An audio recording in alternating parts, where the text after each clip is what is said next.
Hey, what's up guys, my name is Karan and over the past 2.5 years I have been to some of the most beautiful places in the world.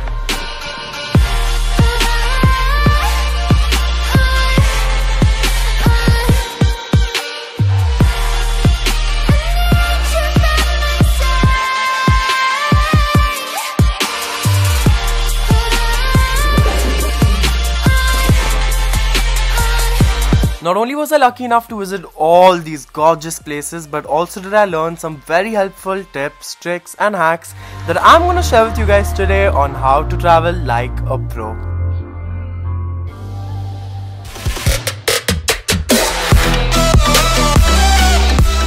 I cannot exaggerate enough on how important it is to respect another person's culture, their beliefs, their customs, and basically be a good tourist. We don't often realize how lucky we are to share this world with so many people from different walks of life. Ahojte. Merhabalar. Salamu alaikum. Buongiorno. Learning a new language is like forming a new perspective of the world. When you're visiting a foreign country, it's a great idea to go online and learn at least a few basics of that certain language. A great app to do so is Duolingo. You might also want to consider checking out the local weather, public transportation, and the foreign exchange rates. I also love searching the place on Instagram to just see the cool places to hang out, what people are wearing, and where to eat.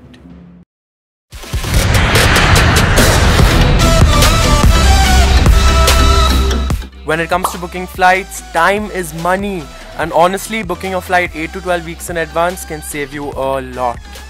My favorite website to book flights is Skyscanner. It compares a bunch of different websites' prices for you and also suggests you a day that is the least expensive to fly on. Another interesting feature is the can't decide where option, which lists the cheapest flights from your home country. Flights can be exhausting, so the best advice is to check in online and make sure you get a flight that lands at a suitable time. A lot of websites, for example Google Flights, also track flight prices and email you with occasional updates on any price changes.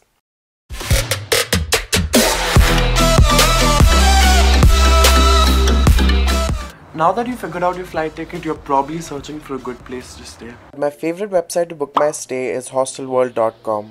The first thought of hostels can honestly be a bit intimidating, but they're a great way to meet people from all over the world.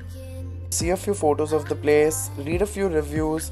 It's really important for me that the hostel is really close to the city center so I can save on traveling and time.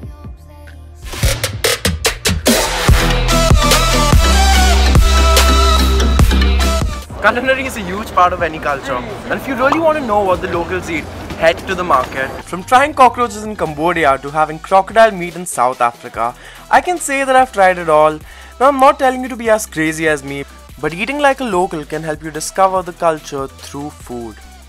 Websites like TripAdvisor, Google Reviews, and just simply asking the locals can help you find authentic cuisine at prices that won't hurt your wallet too much. And my last, my final and my biggest tip to you is to loosen the up. The fun starts where your comfort zone ends. So do things that challenge you, capture memories, feel the breeze, be crazy, because if not now, when? If you guys enjoyed watching this video, make sure you leave a big thumbs up and click that big subscribe button below. Love you guys, see you next week, bye bye.